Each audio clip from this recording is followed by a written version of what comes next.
Right now at 10, another night in the dark. Thousands of people in Moore County have been without power for 75 hours and counting after a targeted attack. And tonight we're learning one person died Saturday night in Pinehurst, just hours after those two substations were hit by gunfire. More than 35,000 people remain without power. Schools across the county are closed for at least 2 more days. And the town of Taylortown is currently under a boil water advisory.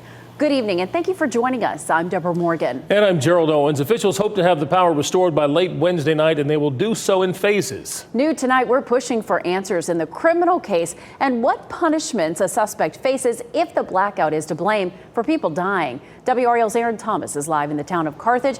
Aaron, what are you learning about the person who died? Yeah, Deborah, we learned this from officials that person died around 11:30 Saturday night in Pinehurst. It's one of several areas still impacted by these power outages. Tonight, we're finding out how a potential death could be tied to these power outages and the much tougher punishment. You're looking at brand new video of this substation in Moore County, somewhat restored after a targeted attack on the power grid.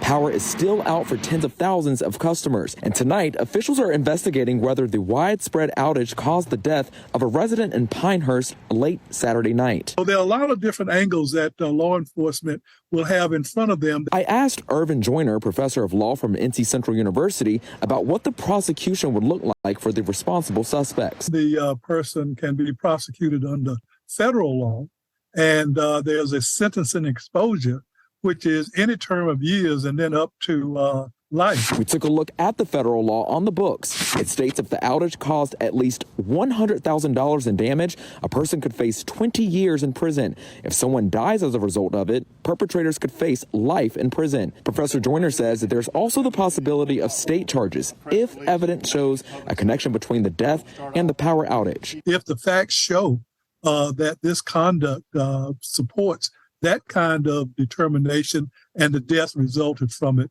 then the person can also be prosecuted under North Carolina law for second-degree murder. Investigators with the Moore County Sheriff's Office indicated the investigation continues to move at a fast pace, with the tip line having been highly active over the past 24 hours. This former special agent in charge of the state's FBI believes the signs from the investigation will help close in on who is responsible. I don't see this case being unsolved for a long period of time. And tonight, we are still working to find out the identity of the person who died. Investigators say that they're trying to find out if the person's death is connected to the outages or if they had pre-existing conditions. That law professor you just heard from, Professor Joyner, he said that a pre-existing condition does not exonerate a suspect. It doesn't help them get off, especially if these outages made their health condition worsen. Deborah?